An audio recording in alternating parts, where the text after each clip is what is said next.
Hello everyone, and welcome to my reaction to Frieren episode 24 called Perfect Replicas. Just a quick update about my streams for this weekend. I was unable to stream today because of some Twitch difficulty. No, I was unable to stream on Twitch because of electricity problems. So you guys know, if you know anything about South Africa, you know that we have electricity problems. But hopefully, fingers crossed, I will be streaming in normal times tomorrow and Sunday from 12 in the afternoon to 8 p.m. South African Standard Time. So if you want to join me for the live streams, please feel free. I'll be reacting to Monster and The Cable Guy tomorrow. So some comedy in the end, and also maybe some games depending on how much time is left. And on Sunday I will be reacting to One Piece, Apothecary Diaries, Heavenly Delusion, and then I'll probably finish up my Genshin event. So if you want to join me on Twitch, that would be great. Then I'm going to go away for 4 days to Cape Town because my friend Yuki arrived from Japan today. So we're gonna go on a small trip with her, and as you can see, she has already braided my hair. So you'll probably see a lot of this style over the next month because I really like to braid my hair, but I can't do it by myself. So she always does it. She always used to do it for me, and now that she's back, I'm definitely gonna take advantage of that. Okay, but without further ado, thank you so much for popping into my channel. Make sure to like the video if you can and leave a comment. Yeah, let's see where we get. Oh yes, Boss Frieren. Let's see who's gonna be able to handle Boss Frieren. I think Spiegel means mirror in German, maybe, because we have a word that means mirror but without the G, and there's just 2 dots on the second E.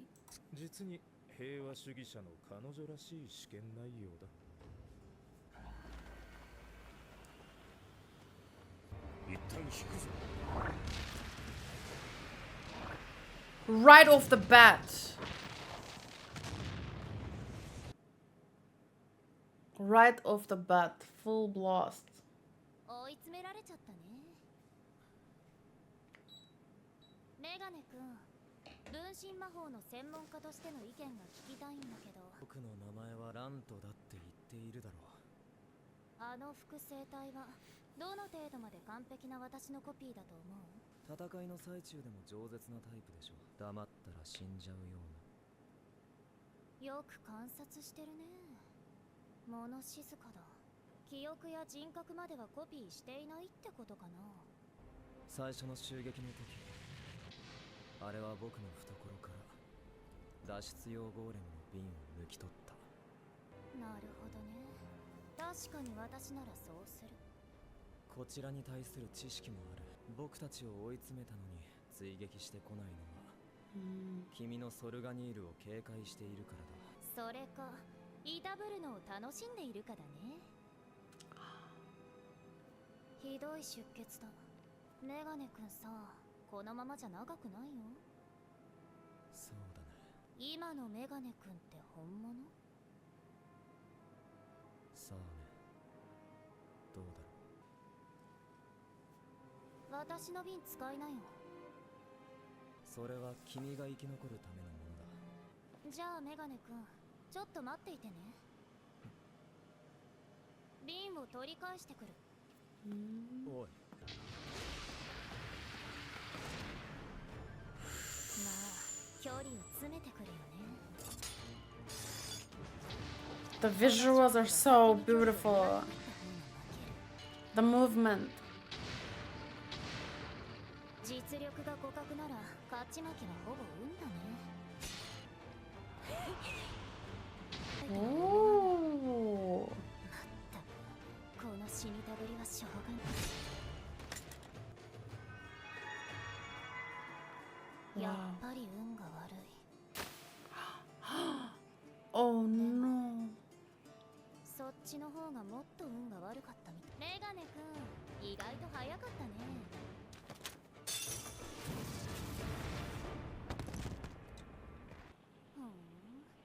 やっぱり瓶も偽物だったんだ。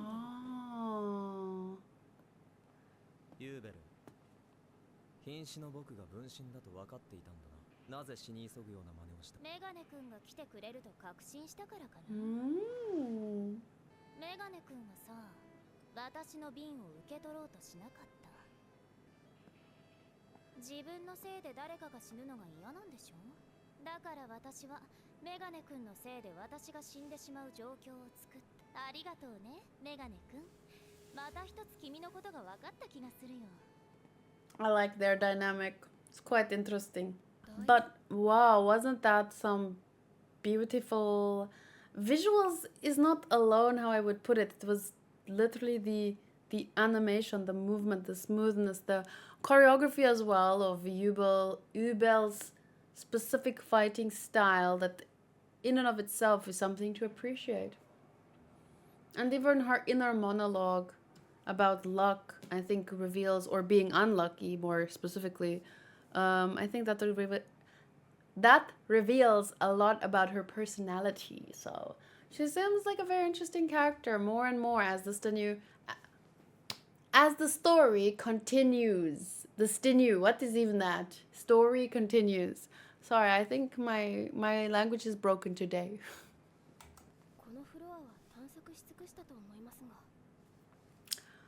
Perception check. この壁の奥に隠し部屋がある。きっとお宝だよ。ひょっとすると珍しい魔導書が眠っている。Doesn't she always have that feeling? でも確かにね。でも構造的に部屋は間違いなくあるはずだから。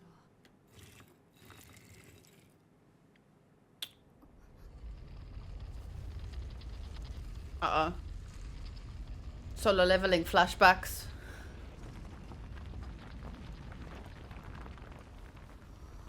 Wow! I love that staircase cave. She looks so pleased with herself, and even the music suggests that.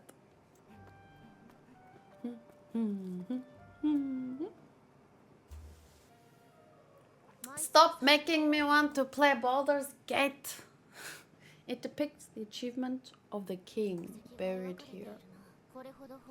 Or I would more accurately say it depicts the perceived achievements of the king buried here. The achievements he would like you to know about, or how you should think about his achievements. Sorry, I don't trust. Oh, the history book says this. Yes, that's what you would like us to think, right? I'm sorry, I'm kidding. Not just like history books. I mean, personal autobiographies in a sense. Like, yes, that is what you would like us to think, isn't it? That thing.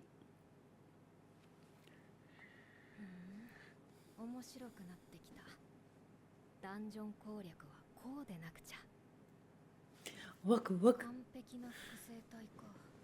私と同等の力を持っているみたい。あれがもしも私を完全に再現したものだとしたら、副天は生身の魔法使いと同じかな。Treasure trap. では失礼して。So tall. 高速魔法は通用しませんね。いい匂い。次は私の目を見てください。精神操作魔法も無理ですね。私ではフリーレンさんの精神防御が破れません。とに両方とも対戦がある。でも精神防御の構築は複雑で強固ですが、エーデル2級魔法使いなら可能かと。ですが私と違って戦闘能力は皆無な人なので。Whoa. さあの1級いう魔法使いゼンゼと同等の力を持っていると考えて間違いあるまい。魔力を決して潜伏するにも限界がある。 What? They have to fight the person that set up the test? Okay. Good luck with that. このダンジョン内でも無数の手段で戦えると考えていいじゃろう。わしの見立てではあれには勝てん。正直ここまで逃げおせたのは奇跡だと思うぞ。 Maybe you haven't really been evading it, because if it's Sensei, she's a pacifist, right? So she won't attack first, if at all. I don't really understand the pacifist is, because what you're supposed to do if someone's attacking you, can they do self-defense? I don't know. I'm not really 100% sure what a pacifist is.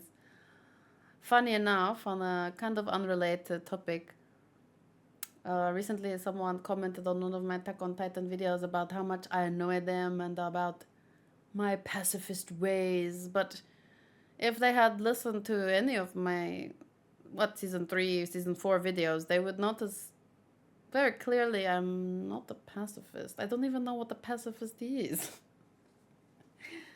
But it's something about, well, maybe. Wait, let me Google it. A person who believes that the war and the violence are unjustifiable. But see, that is what my confusion, because what if it's in self-defense? Does that count? An opposition or resistance to war, militarism, or violence. The violence part confuses me, because what if you violently protect yourself? Like if someone is coming at you with a knife. I don't know. A resistance to war. Coined by the French peace campaigner Émile Arnaud and adopted by other peace activists at the 10th Universal Peace Congress in Glasgow. I don't know. I don't think that, personally, since we are on the topic of the word, I don't think a person who is opposes the use of war or violence to settle a dispute. Oh, then no, I'm not a pacifist. I understand why people fight for things. I just think that there is a better and a worse way to fight for things, because some fights perpetuate fighting and other fights happen at the end of the point where discussion hasn't worked. No one wants to agree. So then you have to fight, sadly. But I think that there are better and worse ways to do that.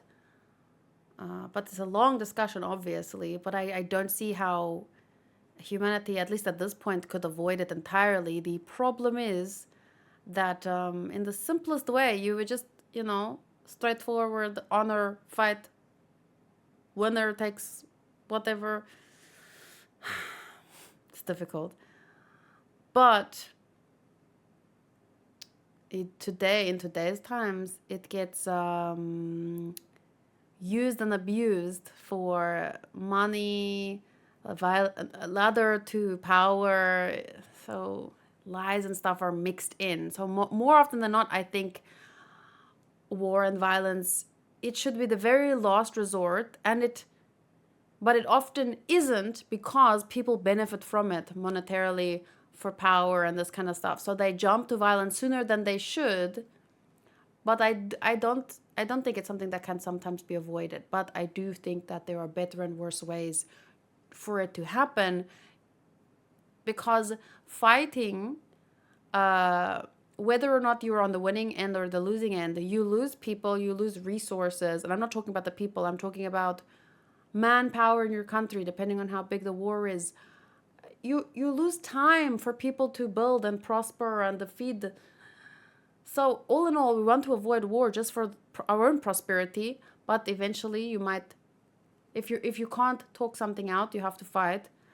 But you want to end it as soon as possible so that you can get back to living and life. And no one really wants to fight. I'm thinking of some characters from Vinland Saga who enjoy fighting. But when I say no one, I don't mean it literally. But I think the majority of people don't want to fight. Anyway, this is a conversation that can go on forever and ever and ever.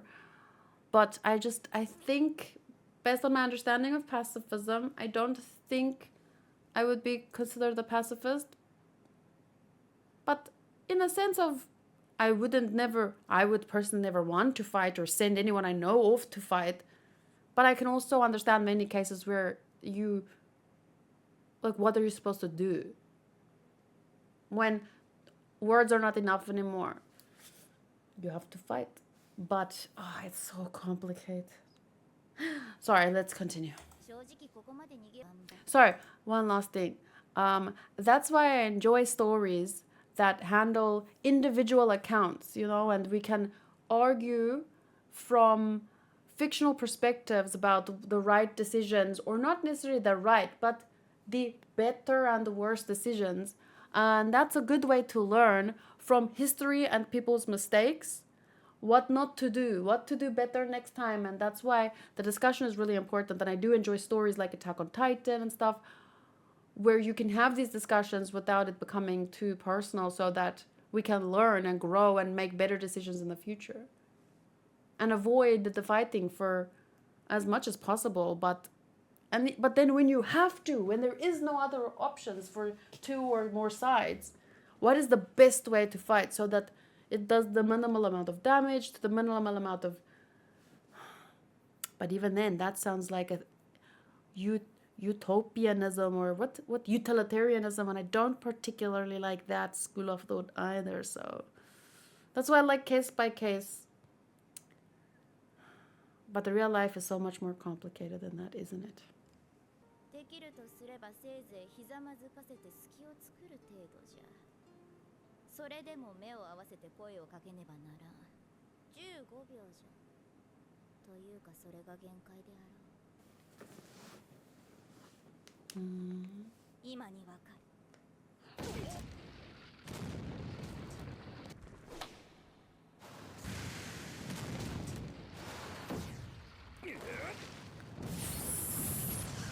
So beautiful. 現代魔法戦において防御魔法を破る方法は2種類じゃ。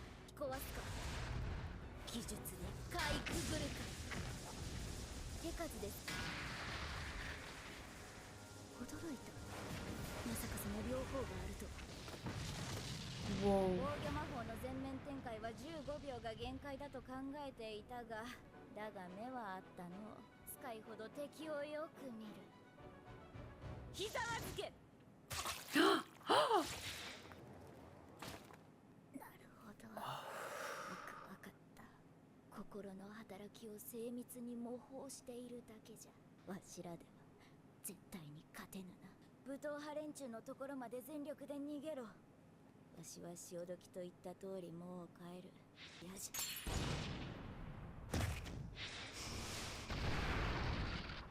便利じゃの。安全確保までしてくれるのか。俺たちも逃げるぞ。 Yeah, now everyone's asking this. When that guy from the beginning said we should stick together, if we got together it would be the best way. But they had to learn the hard way.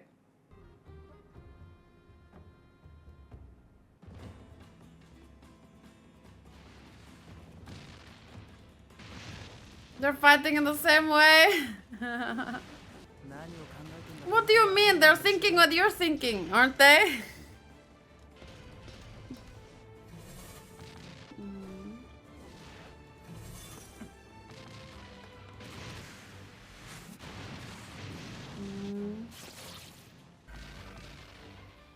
And he's going after her. How? 俺は勝ち方を知っている。